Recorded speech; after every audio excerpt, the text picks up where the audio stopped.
In this video, I'm going to show you how to edit your B-roll in Premiere Pro to get the maximum effect from what you've shot.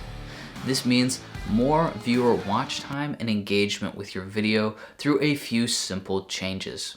Now, if you aren't able to shoot slow motion because your camera only shoots in 24 or 25 frames a second, do not worry. We're going to show you a trick that will allow you to fake slow motion as well.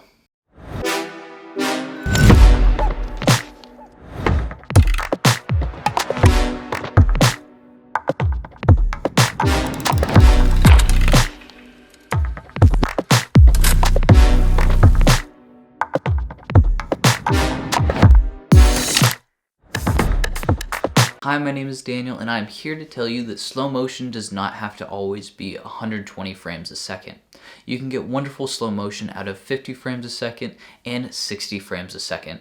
And like I'm going to show you, we have a trick to allow you to use a 25 frames a second video to create slow motion looks. So let's dive into the computer and let's go over some of the best ways to edit these videos. Okay, and here is the clip section that I'm going to show you, and then we're going to go and kind of create this, and I'm going to show you all the techniques that you can use to create your B-roll and edit it in Premiere Pro. So one of the first things that you'll notice is this line right here. Now what I've done here is I've gone and remapped the speed during different sections of it, and this is called speed ramping. So most of this is shot at 100, or this was shot at 50 frames a second at the beginning, and then 120 for the other two, and the final one was also 120. So the way that you can go in here and remap this so that it has that slow motion, fast motion, slow motion effect. So to do this, all you have to do is go in here and click Show Keyframes, Time Remapping, and Speed. Then what you do is you draw your cursor over the top of it,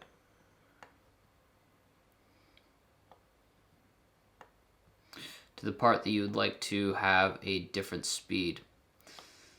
So let's say right there I want to speed it up. So then we have this little node right here. So add, remove keyframe. So we're going to add a keyframe, and then we're going to speed up part of this. So we can just raise this right here and increase the speed of it. So now it will go much faster. So we go from one side of that keyframe, it's slow, and the other side is fast.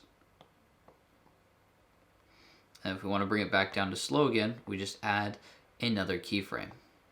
Now this is good for having that look where it's slow and then fast and then slow again, to emphasize a specific movement with the camera or a motion that's happening inside it. This one isn't a great example, so this is a perfect example of how to use it. It's coming out of the bag. So the bag getting unzipped needed to be faster, and then it getting pulled out needed to feel much more fast, and so I sped that up again, and then it's showing the bag all slows down to regular speed. And the same here, as he circles around me, it goes slow, and then the transition from the side to the front gets sped up and then slows down again to show the space.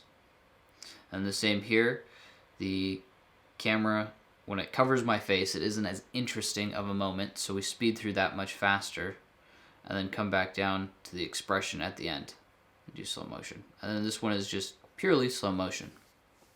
So if you want to fake this slow motion and you can only have it in 25 frames a second for whatever reason, the solution is simple.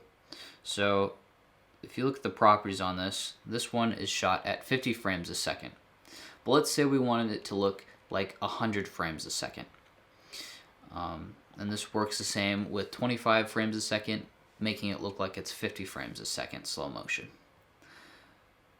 So when you right mouse click, and you simply go into speed/duration, and then right here you go down to optical flow.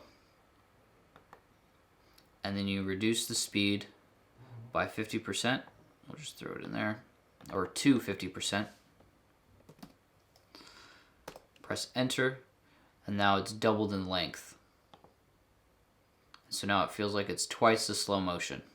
Now what's happening in there is they are adding extra frames in between. And so you don't want to use anything that has a bunch of action going on and people going off in different directions. You want whatever's in slow motion to be decently isolated inside its own image. Now another good thing to have while shooting this is sometimes you're going to need to match it up with the music.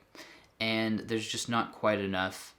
So it's always better to have a little bit of extra recorded room at the beginning of your clips and at the end of your clips so that you can push it in either direction to reach whatever high point or low point is in the music. Even if it doesn't look as great at the end of your shot, having that little bit of extra wiggle room goes a very long way. Now the next one is using transitions.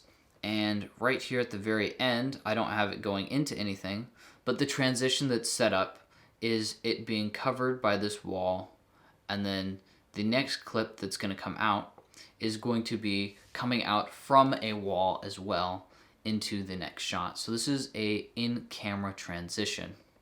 Now you can go into the effects panel and get all these different transitions and even import different transitions from websites that you can pick these up from, such as the dissolve, the wipe, and stuff like that. And you can go and look up all of these, but they're just found in the effects, and then you just look up which one it is that you want to use.